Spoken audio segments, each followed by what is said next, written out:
If you're in your 40s, 50s, or 60s, and you've been hearing about psilocybin as a tool for emotional healing or midlife transformation, you might be wondering, is this actually safe for someone my age?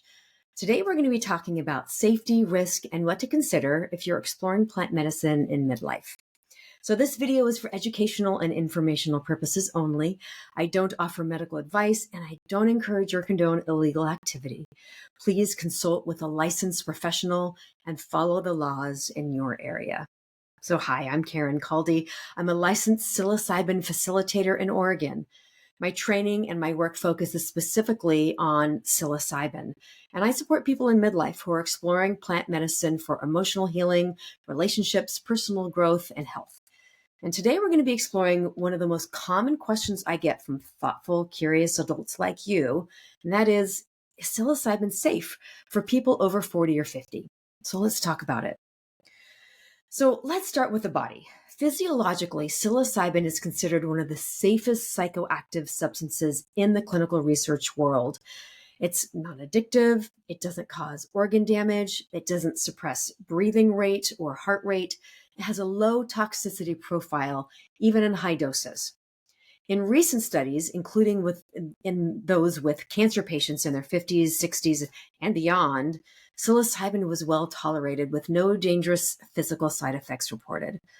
Now, that being said, if you have certain health conditions like severe cardiovascular issues, seizures, or you're taking several medications, you'll definitely want to talk to a doctor who understands psychedelics before working with psilocybin.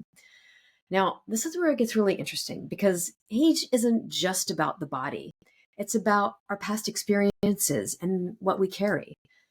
By midlife, we often have more complex emotional histories, layers of grief, trauma, shame, anxiety, long-term coping patterns, or identity roles. And psilocybin has a way of bringing all of that to the surface. And this can be powerful and healing, but if you're in the middle of a mental health crisis or have unresolved trauma without support, if you have a history of psychosis or mania, it might not be the right time or even the right medicine for you. So this is why preparation and working with a trained, experienced facilitator is so very important. Now, recent studies have shown that older adults often tolerate psilocybin better than young ones. They tend to be more emotionally mature, more intentional, and less prone to risky behavior.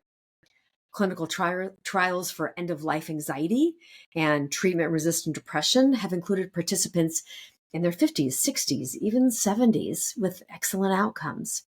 And new research is even exploring anti-aging effects like improved cellular resilience and longevity markers. Check out my other video on that if you're curious. And another way to make sure you're safe is to work with a licensed facilitator in a legal state, such as Oregon, to ensure the space is safe and trauma-informed. And also, emotional preparation goes a long way in making sure this is a safe experience for you.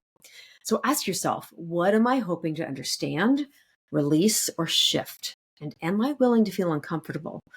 Because psilocybin can certainly make you feel very uncomfortable. And finally, the integration process is vital if you want to get the most out of your experience.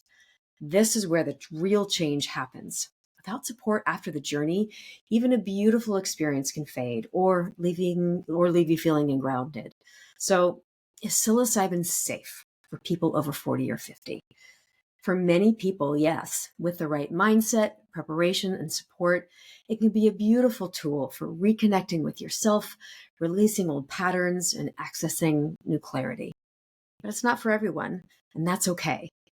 If you're curious about this work, I encourage you to keep asking questions, keep learning, and don't go it alone. If you want to hear more about how plant medicine can support midlife health, emotional healing, growth, and connection, hit subscribe and visit my website, drcaldy.com. And if you're a woman in midlife, check out my Facebook community, Midlife Magic. Thanks for watching, and may you feel deeply connected today and every day.